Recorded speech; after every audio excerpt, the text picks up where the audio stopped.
Hi all, Sue from Blue Heron Hill. Welcome to my garden. We're outside. No really digging, but we're harvesting today. So here I am, backdrop of my bean arbor. They've met in the middle and they're coming back down here. I'm not harvesting any beans from this particular place, but I am getting beans from another area. But anyway, I want you to come along and see what I've harvested today. Busy day in the garden today. Harvesting the brassica beds, kohlrabi, cauliflower, Chinese cabbage, some broccoli, and some random green onions. So now my brassica beds look like this.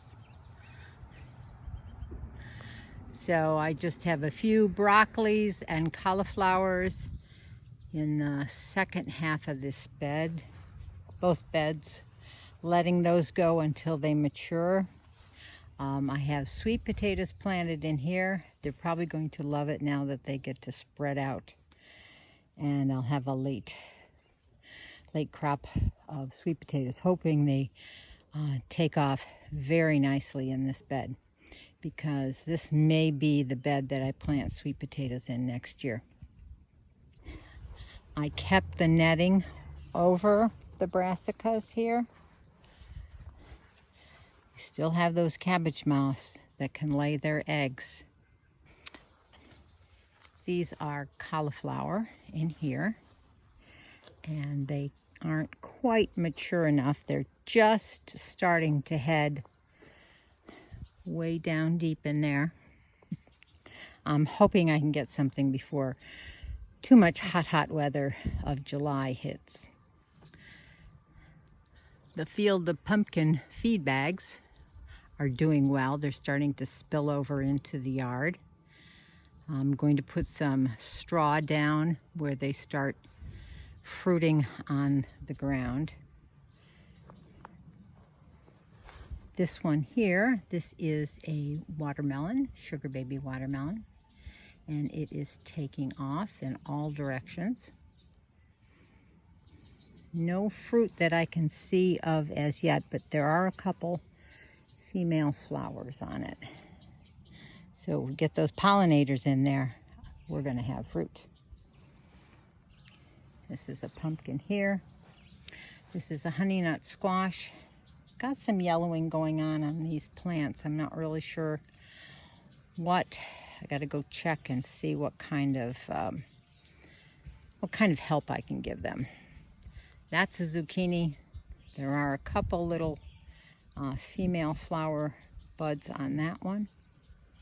And of course, this is right next to the vineyard. You can see large grape clusters in there. We're going to have a good crop this year. We've got some cherry tomatoes here. These are all cherries, different varieties. I've forgotten what they are, but I'll kind of wait till they fruit out and see what they are. Oh, this is interesting. There's one right there. Woohoo! This one is a sun gold. So it's not really yellow, it's kind of an orangey color. So that's my first one there. A couple, I think these are Amish paste. They are on either side of my bean arbor, which has met at the top. It's gonna provide me some shade as I pick beans. They aren't quite ready. These are purple pole beans. You can see the purple flowers. So as soon as you see flowers, you can about a week before I start getting the beans from these. These are just green pole beans. You can see the flowers are just starting to come out Here is one here. And they shall be coming right behind the purple ones. If we come around to this side, all of these are yellow wax beans. I have two rows, if you believe it. It just looks like one giant mass. And I have been picking yellow wax beans for 2-3 days now. They always seem to come. The bush variety always matures faster than the pole bean variety. One thing I have been picking a lot of is raspberries. So quite a heavy crop this year. I am so pleased. Now, if you notice, some of these are yellow and some of the canes here are very green.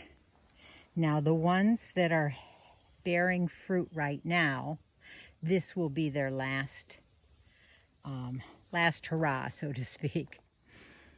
And they will die back down, and I will cut them back down late summer. But these canes that are this lovely, vibrant green here, these will produce raspberries in the fall, and then again next spring, and then they will die. So I'm getting 2 crops off of every cane. So I'm counting my next year's canes, and it again looks like a very good crop.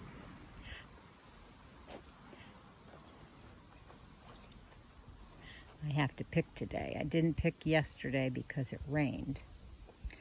But I wanted to show everybody my first 2 tomatoes. These are raspberry lianas. I've never had them before. My neighbor had these last year and raved about them. So, of course, why not try them this year? Let me see. This guy looks to be okay. Now, it did rain, so this is what happens when it rains. I should have picked this yesterday before the rain. They usually tend to swell and split. I'm going to pick this one off of here. This one did not split. So these we'll try for dinner tonight. This is my garlic bed, at least one of the 2. There's this one, and then there's that small one on that side. In order to harvest garlic, you count, I think it's 3 or 4 leaves that have died down at the bottom. So we're at 2, nearing 3. So I'm a short ways away from picking this garlic, harvesting it. I will do a video on that. I'm very excited to see how this grew this year. Squash beds on this side, very prolific. I have one right there, that's a honey nut squash. And they are going to be in the pathway. This right here is a spaghetti squash. They did very well for me last year. And these things are tall. Of course, a pretty zinnia right here. Now these I have neglected to pull out. These are peas. So I'll be just clipping them off at the bottom, and I thought about putting in some beans down here, but I have way more beans than I need. So I might just compost this section up and just leave it fallow for next year. This mound of foliage is potatoes. There are 2 varieties in here, and I can't tell you what they are because their tags are buried deeply, and I don't have my chart with me. So potatoes will be ready when the foliage dies back. I could harvest some new potatoes out of here, If you see flowers, that means there is potato production going on below the soil. So you can go in and grab a few new potatoes. So I may do that, but the bulk of them, I'll wait till they die back down and then harvest the whole patch. I bordered my main garden with daylilies, and they have just exploded. I have about 4 different varieties. It might be time to divide some of these up. This is a particular favorite of mine. It's a double. This actually belonged to my grandmother, and my mother had them in her garden, and I took a clump of them. So this has very special meaning to me. So we'll go into the main garden, and that looks like it is flourishing with potential harvest. The dill is coming along strong, and I am just dreaming of dill pickles. And we will take a look at the cucumbers. I thought this marigold plant was a small one. This is turning out to be one of those gigantic 4 or 5 foot tall marigold plants. But that's okay. My basil is ready to be harvested. Whenever I see a blossom starting to form, I will just pinch it back. And that keeps the bush real bushy. But I am going to harvest these heavily, and so they will regrow from any of the, like, see here, they start growing at the axis point of the main stem and the leaves. Got a couple more to pinch off there. This crop right down here, 2 rows of edamame. If you've never tried edamame before, you really ought to. It is such a fun thing to eat. Oh, I see a Japanese beetle on it. That's a problem with edamame. But you cook the pods. The pods, I always harvest them all at once at the end of this, probably early September. You just cook the pods in boiling water, and then you just pop them right out of the pod. Kids just love them because you get to play with your food. I'm gonna have to get in here and take care of those Japanese beetles. My preferred approach is to drop them in sudsy water. And if you keep up with them and keep picking them, they won't have the chance to drop back down into the soil and lay their eggs. And those eggs then will, if they do lay their eggs, those eggs will hatch next year's crop of Japanese beetles. So you don't want that to happen. So if you keep on top of it, it'll be good for next year. Anyway, so that's edamame. It's a bean, and beans are susceptible to the Japanese beetle. These tomatoes, these are Jet Star, and I'm very first year to grow them, but very enthused with lots of good results from other people that grow this. It's a hybrid variety. It's not an heirloom. These are CANDYLAND. I grew these last year. I tell everybody they have to grow them. They are a little currant type cherry. They don't get much bigger than this little guy here. And they are such a sweet treat to eat right out in the garden. And I'm seeing some more cherry tomatoes ripening. Now my celery is down here. I have yet to pick any, but it's looking great. If you can see down here, I'm going to pick some of the outer ones and just let it keep coming again through the center, because that's how it grows up, through the center. But I'm very excited.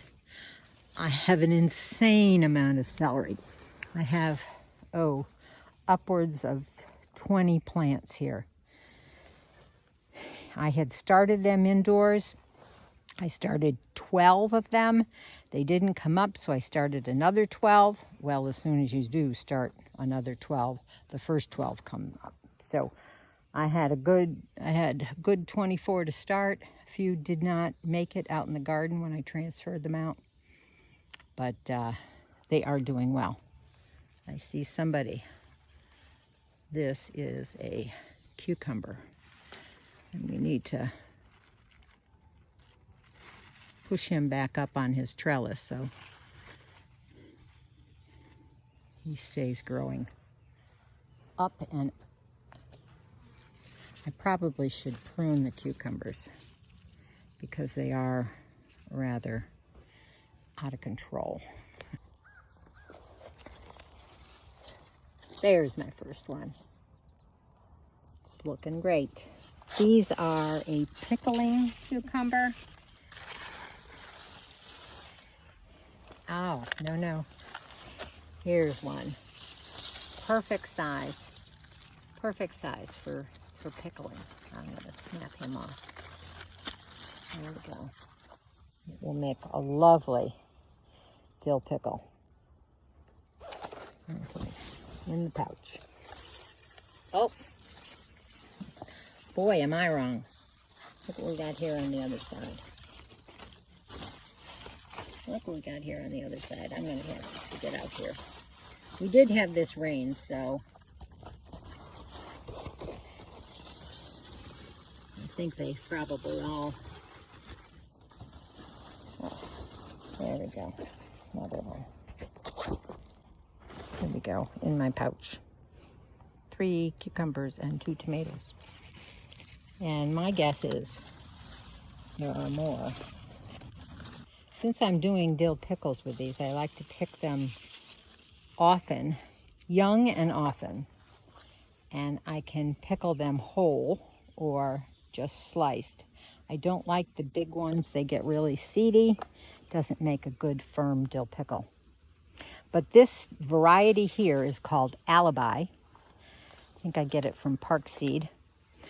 And they are fantastic. I've grown them for, there's another one. I've grown them for quite a while. This one's getting a little big. That might go in the salad tonight for dinner. Here's another one. Very good. This size, I even pick them. If I can, I pick them at this size. They make little gherkins. Next to my cucumber bed is my onions. I've always struggled with onions, but after doing some research, I found that fertilization and watering is the prime ingredients for growing big onions. So as you can see, I do have a drip irrigation system here for each of my rows. So they've never gone thirsty. It looks like they're getting close to harvest time. None of the tops have fallen over yet. The necks are still kind of strong, but I am waiting for that to happen. I figure in the next 2 weeks, I think, perhaps, I do have some really nice looking onions. So I'm hoping that my success with onions is going to be in this summer 2021 season. Here we have Pepper Parkway, and I am getting some good peppers. These are Lesia right there. They are very long, oblong shaped, red sweet pepper. I have some natapenos here. That I think is a banana pepper. I have some jalapenos here, and I do have a few on there already. Not too far from being picked. These are California Wonders. These are King of the North. I have 2 plants that I overwintered. If you will take a look at the amount already on this overwintered plant. And this one over here has a red one that I'm going to pick. This one here, pick this red pepper. This is a King of the North I grew last year. This particular plant I overwintered along with this one, which is just heavily laden with luscious peppers. Everybody else is this year's crop, and they are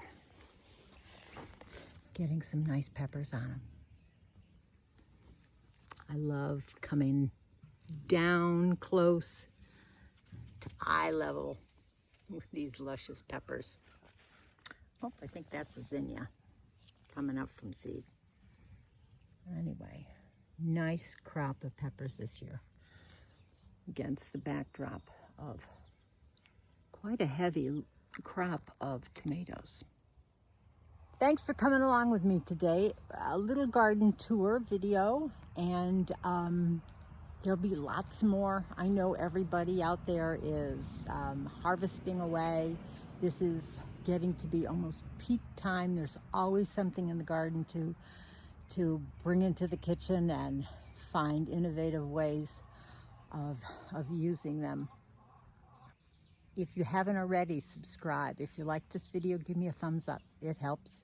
And ring the bell for notifications, and you'll know the next time that I have a video. So until then, and we can go digging in the dirt again. See ya.